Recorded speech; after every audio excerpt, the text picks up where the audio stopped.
So here we have three of the most common Japanese long rifles you're going to run into: Type 30, Type 38, and a Type 99. We'll be briefly going over their history, and then doing some bolt disassemblies, and we'll also be discussing bayonets, slings, and some of the inspirations that went into some of these designs. First up, we have the Type 30. Feeds from a 5-round box magazine using 6.5 by 50 semi-rimmed. This is original Japanese ammunition and a clip. As you can see, it's not a Spitzer projectile. This is 6.5 by 50 semi-rimmed. No head stamp on the cartridge at all. And then a steel leaf spring in there to retain the cartridge. So this is a cock on close action. So when you get to this point, you have spring pressure that you have to counter. The safety is this large hook on the back. You retract this, rotate it 90 degrees. That's safe. And that is fire. This particular one is manufactured by Koishikawa Arsenal, which is marked by the stack cannonballs, which is later used by Tokyo Artillery Arsenal after an earthquake destroyed the original factory. There is no series mark on these. Usually Arisakas have a series mark there and then a serial number. These are all serialized within the same batch. So this is about 116,000 out of 600,000. The British used these after the war as training rifles. So there'd be a mark on the tang here with either a number or a series of letters. This one does not have that, but what this does have is 2 circles over top of the chrysanthemum. And this signifies non-military use. We combine that with this stamp here on the wood, which is Meiji Middle School Academy. And then the disassembly sort of catch, which would be under here to take the bolt apart, that has been clipped off. Not broken, but sort of clipped off. So I believe this was school trainer rifle after the World War I, which is relatively common. So we'll go ahead and pull the bolt apart and we'll show you how to take it apart. So let's get it out of the rifle first. Release this button here and it comes right out. Now a lot of people will say that the Type 30 was somewhat derived from the Gewehr 1888. So we're going to go ahead and pull the bolts out of both of these and we'll compare them. Notice one similarity off the bat here is our bolt release. And then over here, same way. One difference as well, cock on close, cock on open. Here's our Gewehr 88 bolt. Here's our Type 30 bolt. We can see very quickly that firing pin assemblies and cocking pieces are completely different. This is sort of directly taken off Mausers, whereas this is its own different thing. Really the only thing that's similar is Type 30, you rotate the bolt head, and it comes off. Whereas the Gewehr 88, yes, the bolt head comes off, but you have to rotate the cocking piece. And then you can pull it off. So even then, looking at our bolt heads as well, notice how everything sort of falls off the Type 30, whereas the Gewehr 88 has a fully supported bolt head. Pretty much everything's internal. You have to rotate pieces and drive them out, whereas the Type 30, they just fall off. So, not really that similar, not as much as people say. Alright, so now that the bolt head's been removed, we can go ahead and work on taking apart the cocking piece. You're going to need a normal ballpoint pen that all the internals are pulled out of, and then a penny. And then I need this. Normally you wouldn't need this. The spring here would be sticking out. You could use the tip of a cartridge on it to press it.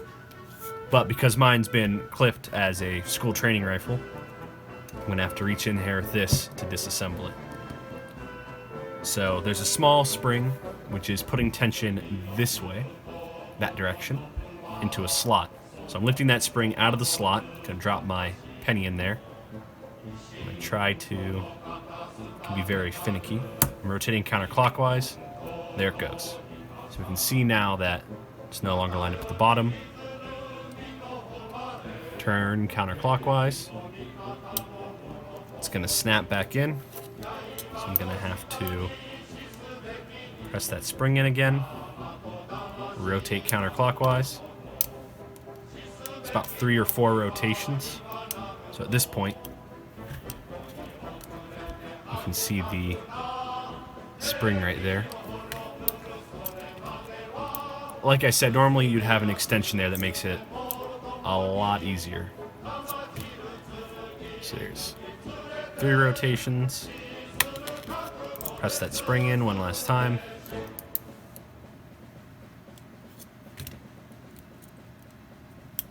Four. And now the spring's no longer engaging. We'll get to the point where it's rotating, you'll hear a snap right there. If you rotate it again, snap. So we're not going anywhere. This is as far as it comes out for now. So what we're gonna have to do is take our pen body, put it up against the firing pin. We're going to press down. We're going to press down far enough to where we can split that screw. And be careful, it's under tension. Now at this point, the whole thing will come apart. So firing pin spring. In the back here, we'll pull out our safety. And then we have our sear, which actually comes to this point, and you pull it straight up and out. So here's our sort of split end on the back of the cocking piece. We can see that spring right here and where it's been clipped off short. So if we were to arrange this bolt in its working order, we have spring and firing pin, which would be inside of that sleeve. Our safety, our sear would be downwards. We can see the interaction there between the safety, these two locking surfaces. So when you twist the safety, you're rotating the sear out of the way. And with this piece in there, these become one piece, so that's why you have to pull it back. So those two are in there, and we have our split collar. And then bringing the bolt back in, here's our bolt head, here's our extractor, and then our ejector. And the ejector just sort of catches on the bolt catch on the left side, and that's what pushes it out. Alright, let's go ahead and reassemble our bolt. So we're going to take our bolt head assembly and just put it aside for now. So slide our spring onto our firing pin. Drops in the front. Grab our pen. Our sear, be sure that these cuts are facing upwards. So we'll drop that in there. Now the safety, we need to make sure that it's in its proper orientation.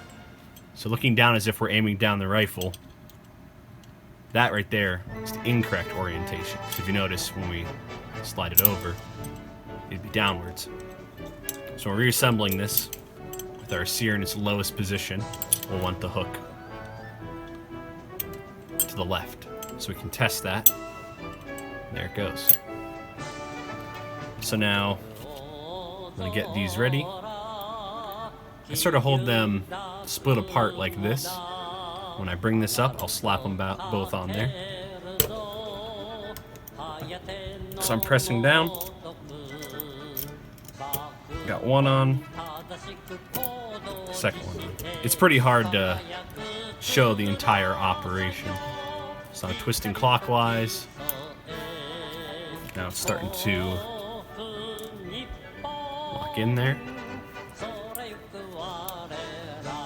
Press the spring down, do one more, and that's it. And when it's all done, the cutout should be facing downwards. Test the safety, it's in the proper orientation. Now that we have our firing pin and everything assembled, we're going to put our bolt head in. So if you notice, we have one side with this sort of shortcut, and one with a full length cut. Full length side is going to get our extractor. It just sits on top of there, so hold that in with your finger. Our other side gets the ejector, and that's just dovetailed in. So we'll get it started, slide it forward. Now when this is together, it'll be in this orientation. But to assemble it, we're going to want to have our ejector facing up towards the bolt handle. Slide it back onto the rifle, and then just rotate it until it's behind the lug. And that's it. To reinsert the bolt, just going to grab the bolt, be sure everything's lined up, slide it in, this magazine down. That's it.